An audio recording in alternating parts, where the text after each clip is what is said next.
Today's dairy farmers are facing more and more struggles every day. With what has changed and how can a small farmer keep up with growing costs of running their farms? Small farmers are the backbone of a community, a nation, and a society as a whole. A landscape of family farms is settled, balanced, and stable, and generally sustainable. It's the natural shape of society on the land. But can today's farmers compete with the growing cost of day-to-day living? With everything going up, including the price of feed, machinery, and everyday operating, the farmers that don't have the income will have to borrow more money from the banks. And everything from the weather to our government only causes more problems for them. In 1940, there were 4.6 million farms. These numbers have decreased to about 116,000 today. The herd size in 1940 was about 5 cows. In 2010, the average herd was 88 cows. When researching this question, I found that compared to the earlier days when the herd sizes were much abundantly smaller, farmers did not only depend on milk for income, they also raised other animals, including sheep, chickens, and horses. They sold the meat and other products from their animals to help make money. Also, in earlier times, milk was sold directly by the farmers or delivered by milkmen in glass bottles. Farming was much less complicated. There was no middleman, and farmers got the money for the milk they produced. Today, all milk must be taken to a milk processing plant to be pasteurized, then to the retailer. This system has created a monopoly with the milk prices set by the federal order. The federal order price has continued to decrease over the years that a farmer receives for their milk. In 2010, the price a farmer got for their milk was less than $16 a hundred, which averages out to $12 or 12 gallons of milk. Dairy farmers need at least $18 to $20 per hundred just to break even. Today's farmers are getting paid about $11 a hundred. And while milk prices keep going down for the farmers, the prices to buy a gallon of milk in the stores keep raising to almost $4 a gallon. What this means is someone is getting the extra money for the milk sales. If a farmer is not even getting $1 per gallon and we are paying $4 a gallon, the processing plants are really coming out ahead. Dean's Foods, one of the largest processors and shippers of dairy, with more than 50 regional brands, have announced earnings of $75.3 million just in the first quarter of 2009. This was twice as much as they had earned the year before. Another reason small dairies are having difficulty surviving today is the overhead. Larger and more technological, advanced machinery for milking cows and also growing crops is needed.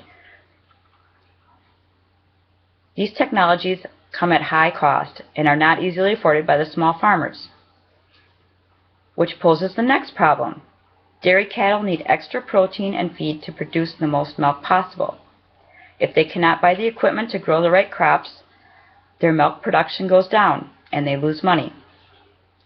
The price of feed for a cattle has also went up.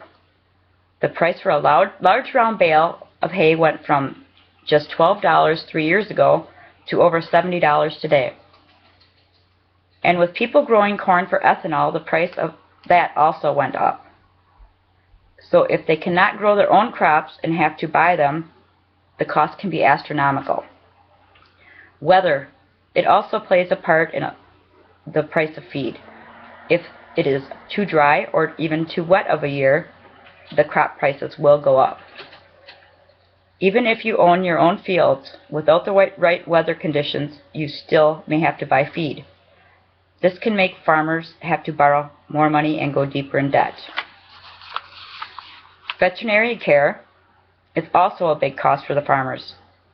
In fact, many small farmers cannot afford to call a veterinarian, so they take their animals to market.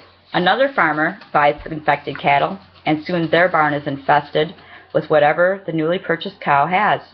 This can destroy a small farm and shut down an entire business.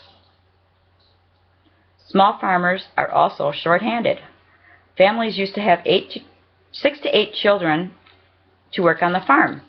Today, family sizes are a lot smaller as it costs too much to have more than a couple children. And the children do not want to stay on the farm knowing the time and money that is involved. They want a better life, so they leave to go to college. Farmers cannot make a living just on money coming from their farms anymore. Many of them need to go find jobs to pay household bills and even some farm bills. Another big problem having a farm is a full-time job. The farmers need to milk their cows and work their fields. And many employers will not work around a farmer's schedule, so it's hard to find employment. The government programs to help farmers, but not all of them help all the farmers. Some of these programs help the larger farmers, but not so much the smaller farmers. For years, the United States government has preached how important that family farming is to the agriculture business. The Food and Agricultural Act of 1977 stated clearly, Congress firmly believes that the maintenance of a family farm system is essential to the social well-being of our nation and the competitive production of adequate supplies for food and fiber.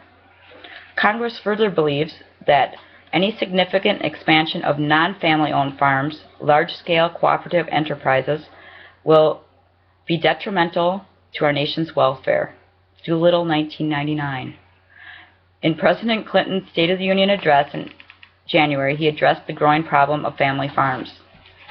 We must bring back prosperity back into the family farm, he said, Doolittle, 1999. Although these programs are supposed to help save the family farm, actually the government has been taking actions the government has been taking seem to hurt more than help.